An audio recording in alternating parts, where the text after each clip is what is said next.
Track two reality brand X report 2022-23 release हो चुका है। काफ़ी रिएक्शंस आ रहे हैं और रिएक्शंस आना लाजमी भी है। चूँकि इस बार पोस्ट कोविड इस मार्केट में काफ़ी चेंजेस देखने को मिले हैं। कुछ बड़े नेशनल ब्रांड लीडर जैसे कि शोभा लिमिटेड है, गोदरेज प्रॉपर्टीज है, इनका रैंकिंग काफ़ी नीचे हुआ है। Prestige group national brand leader के तौर पर इमर्ज किया है और ब्रिगेड नंबर 2 पे है। पूर्वांकरा का परफॉर्मेंस काफ़ी अच्छा रहा है। पूर्वांकरा अब 5वें नंबर पे है। नेशनली वो 5th बेस्ट ब्रांड हैं। तो ये जो नए चेंजेस हैं, इस वजह से कुछ रिएक्शंस आ रहे हैं, बट उसके बियॉन्ड बहुत सारे रिएक्शंस आ रहे हैं मेथोडोलॉजी को भी लेकर के। ऑब्वियस है कि देखिए, जो प्लेयर टॉप रैंक नहीं होते हैं, जो हमारी रैंकिंग में टॉप 10 में नहीं होते हैं या टॉप 10 में भी होते हैं और नीचे के लेवल पर होते हैं, उनकी तरफ से बहुत सारे रिएक्शंस होते हैं। इसीलिए मुझे लगता है कि आज एक बार फिर से मैं इस पूरे ब्रांड एक्स रिपोर्ट की मेथोडोलॉजी पे, इसके पूरी फ़िलॉसफ़ी पे एक बार दोबारा बात कर लूँ। 2011 में जब हमने ट्रैक टू रियलिटी लॉन्च किया था, उसके बाद से जितना भी हमारा पब्लिक इंटरेक्शन हुआ था, उस पब्लिक इंटरेक्शन में सब ने हमसे एक कॉमन सवाल पूछा था कि वो कौन से डेवलपर्स हैं जिन पे हम ट्रस्ट कर सकते हैं, वो कौन से बड़े ब्रांड्स हैं जिस पर हम ट्रस्ट कर सकते हैं, जिनसे हम घर खरीद सकते हैं। फ्रैंकली स्पीकिंग, मेरे पास इस सवाल का उस समय कोई जवाब नहीं था। लेकिन इस एक सवाल ने मुझे ये कंपेल किया कि मैं थोड़ा रिसर्च करूं। तो मैंने अपनी रिसर्च में ये पाया कि इंडिया में छोड़िए, ग्लोबली रियल एस्टेट की ब्रांड रेटिंग कभी नहीं हुई है। उसके अलावा एक जो प्रॉब्लम है कि रियल एस्टेट में अवार्ड खरीदने बेचने का एक पूरा रैकेट चलता था। आप जो भी चाहें, जो अवार्ड चाहें खरीद सकते हैं। उसको देखते हुए हमने एक ऑब्जेक्टिव ब्रांड रेटिंग मैकेनिज्म को बनाने का सोचा। इसलिए भी वो ज़रूरी हमें लगा, क्योंकि ब्रांड रेटिंग जब रियल एस्टेट में नहीं है तो एक क्रेडिबल रेटिंग को लेकर के न सिर्फ बायर्स बल्कि फाइनेंशियल इंस्टीट्यूशंस वगैरह भी उसका फ़ायदा उठा सकते हैं। वो भी ये देख सकते हैं कि वो कौन से डेवलपर्स हैं जिनको वो फाइनेंस कर सकते हैं। तो सबसे पहले हमने ये देखा कि एक क्वालिटेटिव सर्वे किया जाए, जिसमें कि हम पब्लिक डोमेन में जितने इन्फॉर्मेशन है, देखिए हमारे लिए बहुत आसान था कि फाइनेंशियली जो बड़े प्लेयर हैं उनको हम टॉप रैंक्ड बना दें। ये जैसे कि फॉर्च्यून 500 की रैंकिंग में होता है या बहुत सारे और रैंकिंग में होता है, और उस पर कोई कंट्रोवर्सी भी नहीं होती है। कंट्रोवर्सी इसलिए नहीं होती है कि अगर किसी का नेटवर्थ $4 बिलियन है, किसी का $3 बिलियन है, और आपने उस आधार पर उसको रेटिंग किया है, तो कोई चैलेंज नहीं कर सकता है। बहरहाल हमारा मकसद फाइनेंशियल रेटिंग का नहीं था। उसको कोई भी फाइनेंशियल एनालिस्ट जाकर क्रॉस चेक अपना कर सकता है। हम एक क्वालिटेटिव सर्वे करना चाहते थे। तो हमने क्वालिटेटिव सर्वे करने के लिए सबसे पहले इन्फॉर्मेशन डिग आउट करना शुरू किया कि पब्लिक डोमेन में जो इन्फॉर्मेशन है। अब मैं जब कह रहा हूँ पब्लिक डोमेन में जो भी इन्फॉर्मेशन है, वो इसलिए कह रहा हूँ क्योंकि डेवलपर्स से उनका इन्फॉर्मेशन निकालना, उनसे उनके फाइनेंशियल फिगर लेना बहुत मुश्किल होता है एक ऐसे बिजनेस में जहां 90% से ज़्यादा डेवलपर्स जो हैं वो नॉन लिस्टेड हैं। डेट भी जो होता है उनके बुक्स पे नहीं होता है, और जब आप उनसे इन्फॉर्मेशन मांगेंगे तो एक या तो नन कोऑपरेशन होगा या डिनाइल होगा। तो हमने सबसे पहले उसको इन्फॉर्मेशन डिग आउट करना शुरू किया कि पब्लिक डोमेन में क्या इन्फॉर्मेशन अवेलेबल है। उसमें यहाँ पे एक बात ये स्पष्ट कर दूं कि उसमें लिस्टेड प्लेयर्स को एक एज मिल जाता है, क्योंकि वो बेटर कॉर्पोरेट गवर्नेंस की तरफ होते हैं, उनके यहाँ ट्रांसपेरेंसी बेटर होती है, तो पब्लिक डोमेन में उनका डाटा ज़्यादा होता है। उसके बाद लेकिन उसके बाद हमने कंज्यूमर सर्वे शुरू किया, क्योंकि अल्टीमेटली ब्रांड को एक कंज्यूमर के साइकोग्राफ से तय होता है।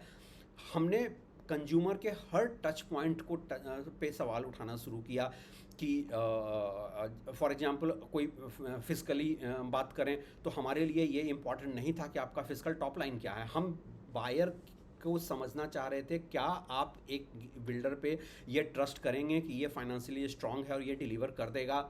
उसके बाद हमने प्री सेल्स से लेकर सेल्स के बीच में जितने टच पॉइंट्स हैं, सेल्स से लेकर कंस्ट्रक्शन लाइफ साइकिल के बीच में जो कंज्यूमर टच पॉइंट्स हैं, और उसके बाद हैंड ओवर प्रोसेस और पोस्ट पोजीशन मेंटेनेंस वगैरह पे लेकर बायर्स से बात किया।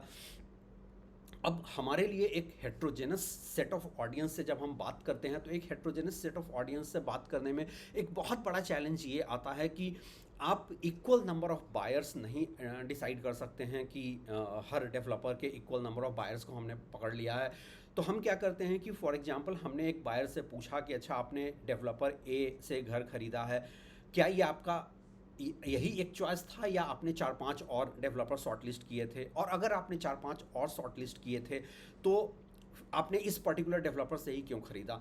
नॉर्मली उसमें क्या होता है, कोई ये कहता है मैंने इस डेवलपर से ये घर इसलिए खरीदा क्योंकि मैं यही अफोर्ड कर सकता था, लेकिन मेरा एस्पिरेशन डेवलपर बी से खरीदने का था। वहाँ पे हम क्या करते हैं कि हम डेवलपर ए को वैल्यू फॉर मनी का स्कोर देते हैं, लेकिन एस्पिरेशन वैल्यू हम डेवलपर बी को देते हैं।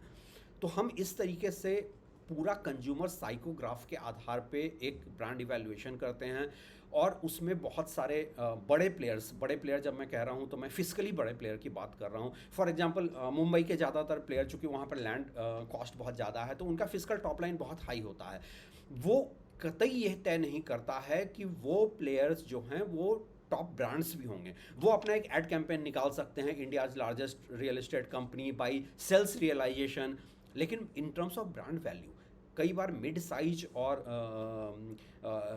कई छोटे डेवलपर्स टॉप 10 में आ जाते हैं, क्योंकि उनका कंज्यूमर एक्सपीरियंस बहुत अच्छा होता है। अब लाजमी सी बात है, चूंकि ये क्वालिटेटिव सर्वे है, तो डेवलपर्स के लिए इसको एक्सेप्ट करना बहुत मुश्किल है, शायद इसीलिए बहुत सारे सवाल उठते हैं। एक सवाल जो मुझसे और पूछा गया है कि क्या पिछले 11 साल से जब हम लोग ब्रांड रेटिंग कर रहे हैं, कोई सेक्टर में कोई फ़र्क आया है। लोग पूछते हैं जीएसटी, डिमोनेटाइजेशन, रेरा, इन सब के बाद कोई फ़र्क आया है। फ्रैंकली स्पीकिंग, मेरा अपना मानना है कि ये सेक्टर आज भी ब्रांड कॉन्शियस नहीं है। इंडिया का रियल एस्टेट आज भी सेल्स ड्रिवन है और ब्रांड ड्रिवन नहीं है। आज भी एक डेवलपर का जो माइंडसेट है कि मेरा माल बिक रहा है या नहीं, उसका ये माइंडसेट नहीं है कि उसका ब्रांड कहाँ स्टैंड कर रहा है। कुछ छोटे डेवलपर्स तो हमसे ये भी कहते हैं कि हम जिस मार्केट में जिस प्राइस पॉइंट पे बेच रहे हैं, एक बड़ा ब्रांड भी उसी प्राइस पॉइंट पे बेच रहा है, तो क्या फ़र्क पड़ता है कि हम बड़े ब्रांड हैं या छोटे ब्रांड हैं। ये एक बहुत ही मायोपिक व्यू है ब्रांड को देखने का। देखिए, इंडिया जैसे प्राइस सेंसिटिव मार्केट में आप बहुत ज़्यादा प्रीमियम शायद कमांड नहीं कर सकते हैं, लेकिन एक बात जो आपको समझनी पड़ेगी कि अगर आपका ब्रांड रेपुटेशन हाई है, सबसे पहले आपकी कॉस्ट ऑफ फंडिंग कम हो जाती है, दूसरा आपको ईज ऑफ फंडिंग हो जाती है, क्योंकि फाइनेंशियल इंस्टीट्यूशंस भी बेटर ब्रांड के साथ अब इन्वेस्ट करना चाहते हैं, वो भी अपने काफ़ी हाथ जला चुके हैं पास्ट में। तो आपका कॉस्ट ऑफ फंडिंग और ईज ऑफ फंडिंग होता है। प्रीमियम मिल रहा हो या नहीं मिल रहा हो, लेकिन आपका क्लाइंट एक्विजिशन कॉस्ट बहुत कम हो जाता है, क्योंकि आप अब जिस प्रोजेक्ट को आप 6 महीने में बेच के निकल जाएंगे, दूसरा डेवलपर उसी प्राइस पॉइंट पे उस प्रोडक्ट को कॉम्पिटिंग मार्केट में 3 साल में बेच पाएगा।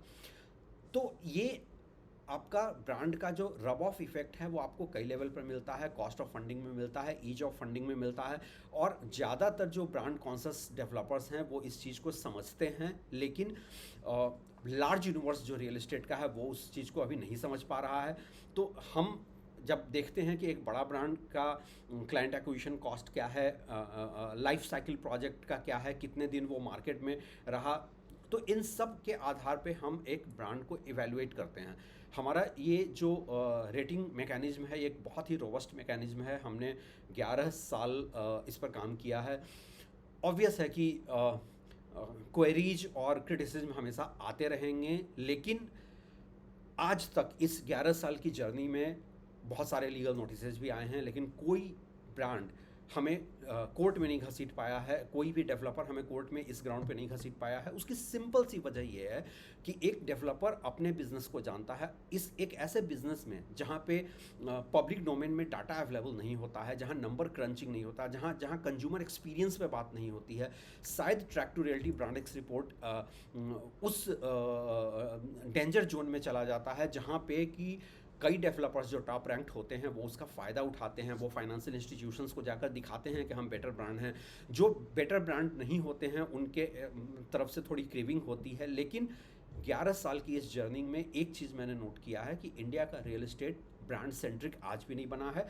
मुश्किल से में 20-25 प्लेयर हैं जो ब्रांड कॉन्शियस हैं, और हम ये ब्रांड रेटिंग कंटिन्यू करते रहेंगे, क्योंकि हम इंडियन रियल एस्टेट को उस दौर में देखना चाहते हैं कि जहाँ पे कम से कम एक 100 डेवलपर्स का पुल हो, जो सब ब्रांड कॉन्शियस डेवलपर्स हों, जिनका ट्रैक रिकॉर्ड अच्छा हो।